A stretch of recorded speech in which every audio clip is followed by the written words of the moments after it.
And welcome back বন্ধুরা। আজকে আমি নাসিকের লাস্ট এবং অন্তিম ব্লগ নিয়ে চলে এসেছি। আজকে আপনারা দেখবেন নাসিকের সাইড সিন, নাসিকের গোদাবরী তট এবং আদার্স। যাওয়ার আগে আমরা করে নিয়েছিলাম দারুণ একটা ব্রেকফাস্টে ছিল ধোসা, তার সাথে ছিল আলুর পরোটা এবং দুর্দান্ত একটা স্টাফ আলুর দম। আজকের দিনটা আমরা নিরামিষের ওপরই রেখেছিলাম, কারণ বেশ কিছু মন্দির দর্শনের ব্যাপার ছিল। তো যাই হোক, আমরা বেরিয়ে পড়লাম।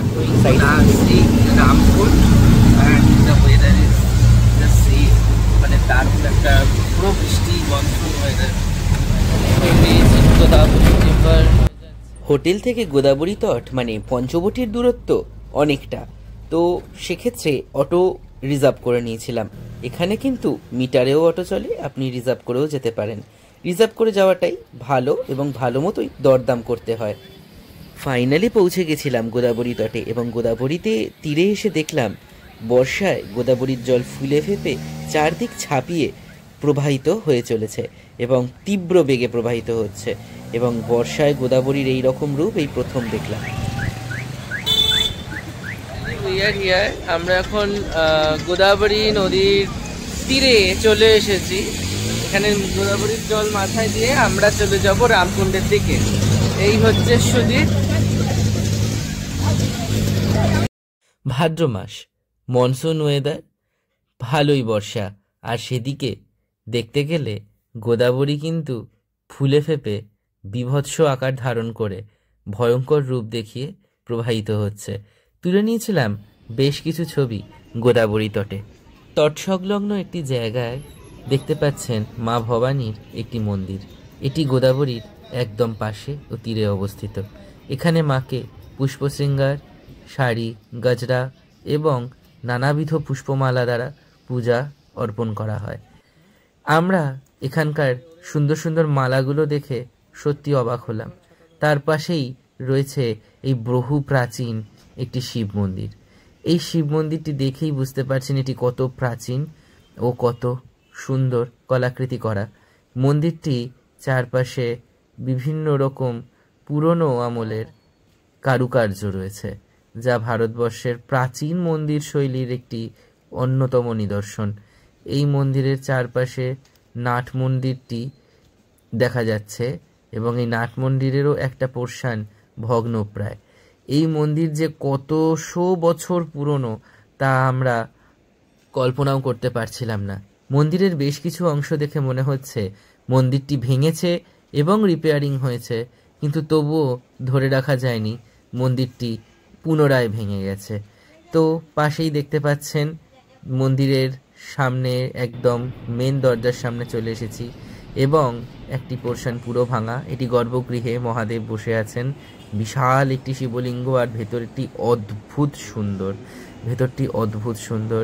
এই সময় দেখছিলাম আমি একা, আর পাশে দু একটি ছেলে ছিল, তারাও ট্যুরিস্ট, কিন্তু এত সুন্দর ছবি নিতে পারলাম, এটা আমার দারুণ লাগলো।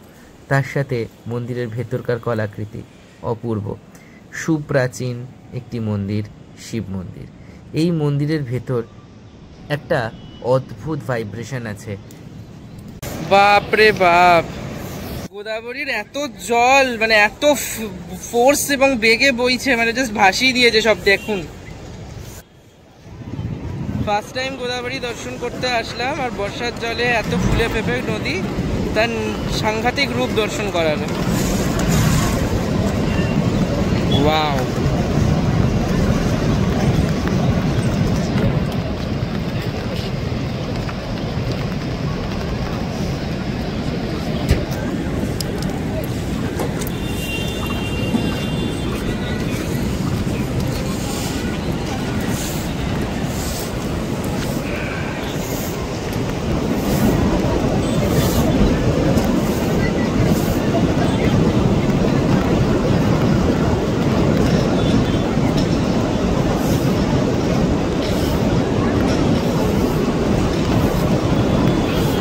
প্রদীপগুলো দেখুন, প্রদীপগুলো এগুলো সব জলে, এগুলোতে পুরো সিঁড়ি রয়েছে, সব ডুবে গেছে। আমি অনেকটা ডিস্টেন্স এবং দূর থেকে ফোনের 100x 20x 10x জুম দিয়ে আমি ছবিগুলো তুলছি এবং ভিডিও করছি। জয় মা গোদাবরী।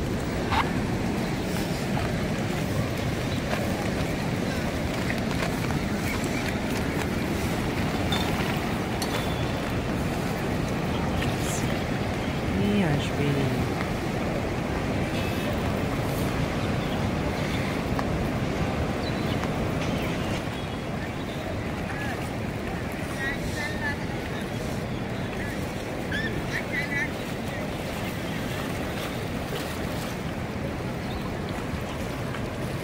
মা গোদাবরীর জল মাথায় নিয়ে এবার আমাদের কালারাম মন্দির দর্শন করতে যাওয়া এবং পঞ্চবটি দর্শন করতে যাওয়া।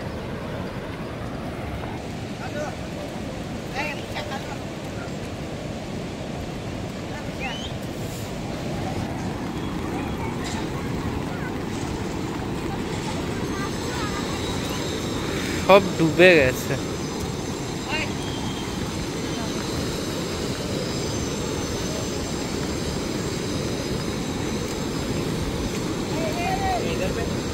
মন্দির টন্দির যা ছিল গোদাবরী তটে সব জলপ্রবেশ হয়েছে। মা গোদাবরী সব ধোয়াচ্ছে।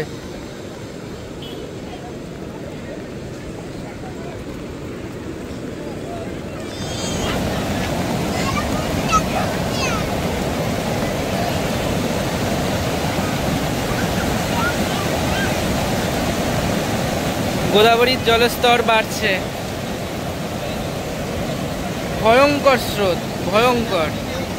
আমি এইরকম কিছু দেখতে পাবো ভাবতে পারিনি।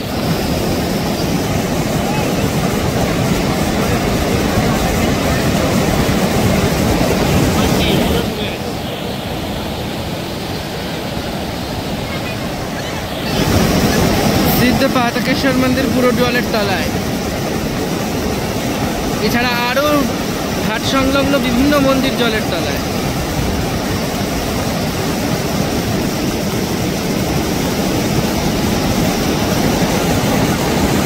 শ্রীরাম উদ্যান, এদিকে হচ্ছে পঞ্চবটি, আর এদিকে হচ্ছে কালারাম মন্দির।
ভেতরে অনেক কষ্টে ছবি নিয়েছি, যেগুলো আমি পরে অ্যাটাচ করব, কিন্তু ভিডিও করাটা অ্যালাউ মানে করা যায়নি আর কি।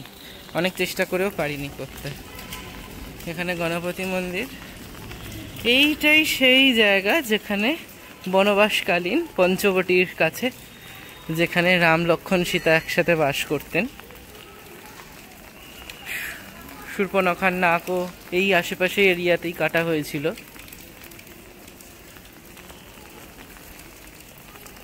একটা প্রাচীন মন্দির, কাজকর্মগুলো খুব সুন্দর, খুব শৈলীটা খুব সুন্দর, রামের মূর্তিটাও খুব সুন্দর।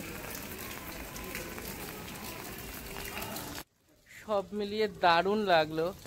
শ্রীয়াবরে রামচন্দ্র কি জয়, শ্রীয়াবরে রামচন্দ্র কি জয়। অতি দুর্লভ, অতি কষ্টে এবং অত্যন্ত যত্ন সহকারে কিছু ছবি তুলে নিয়েছিলাম এবং সেই ছবিগুলোই আপনাদের দেখাচ্ছি। ছবিগুলো কিন্তু অত্যন্ত কষ্ট করে তুলেছি। আপনারা সবাই জয় শ্রীরাম লিখতে ভুলবেন না কমেন্ট সেকশন। মন্দির দর্শন হলো এবং দর্শন হওয়ার সাথে সাথেই পাশেই দেখছি একটা খুব সুন্দর পিতলের সামগ্রীর দোকান। চলুন দেখে নেওয়া যাক এখানে কি কি পাওয়া যাচ্ছে। মোটামুটি দশাবতার, রাম লক্ষ্মণ সীতার মূর্তি, সলিড আইটেম সব। বাহ, এক্সাইটমেন্ট। এক্সাইটিং, নিয়ে নেওয়া যাক কিছু একটা, দেখা যাক। মন্দিরের কিছু খণ্ডচিত্র আপনাদের উদ্দেশ্যে তুলে ধরলাম, অবশ্যই দেখুন ছবিগুলো কতটা সুন্দর এসছে। আমি আবারও বলবো, মনসুন ওয়েদারে অবশ্যই নাসিক ভিজিট করুন।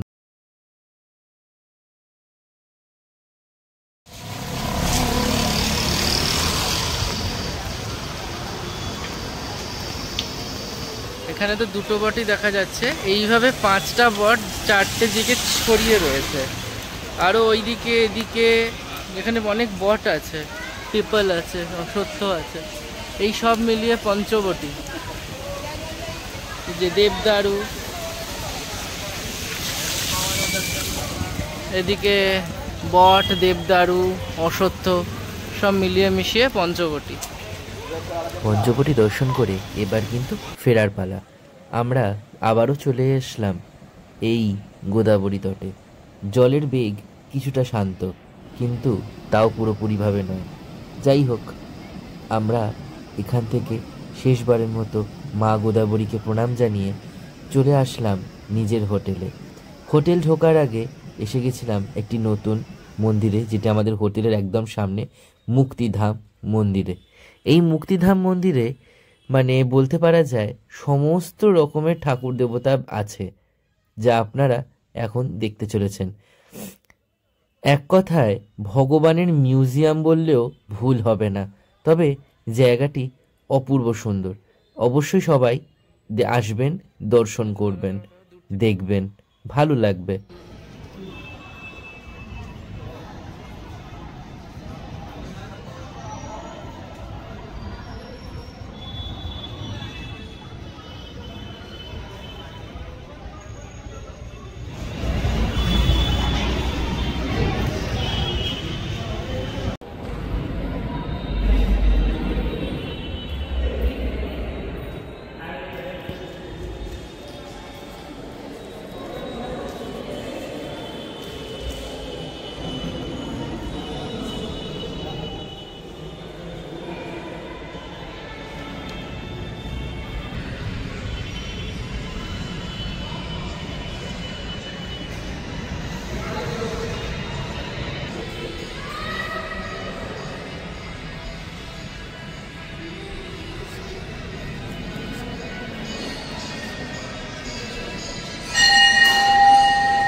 মুক্তিধাম দর্শন করে আমরা কিন্তু পৌঁছে গেছিলাম নিজের হোটেলে। হোটেলে গিয়ে খাওয়া দাওয়া শেষ করে, রাতের ডিনার কমপ্লিট করে, ব্যাগ গুছিয়ে আমরা হোটেল থেকে চেক আউট করে গেছিলাম। আজকেই আমাদের ফেরার দিন এবং রাত্রে বম্বে টু হাওড়া মেল ছিল, সুপারফাস্ট মেল, যেটাতে করে আমরা ফিরেছিলাম। ফাইনালি ট্রিপ ইজ ডান, আর আমাদের বেরোনোর পালা। নাসিক স্টেশনে চলে এসেছি। আজকে রাতে 12টা 5-এর ট্রেন, মুম্বাই হাওড়া মেল। তো এবার ফেরার পালা। নাসিক ব্লগ এইটুকুই ছিল। আমাদের ত্রম্বকেশ্বর, পুনে, নাসিক সব এইটুকুতেই সীমাবদ্ধ হলো। আমরা আবার খুব ভালো কোথাও একটা ঘুরতে গেলে আবার ব্লগ নিয়ে আসবো। আর সত্যি দারুণ লাগলো। শুধু একটু এদিকটা চলে আসো।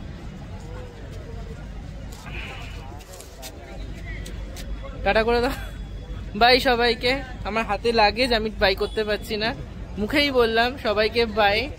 আবার সুরাজ ব্লগের সাথে থাকুন, পাশে থাকুন, আর লাইক সাবস্ক্রাইব অবশ্যই করবেন। আজকের রাতে ট্রেনে উঠে জাস্ট ঘুম, কালকে সারাদিন ট্রেনেই থাকবো, হয়তো পরের দিন ভোরবেলা গিয়ে হাওড়া ঢোকাবে। অনেক লম্বা জার্নি। বাই, ভালো থাকবেন সবাই।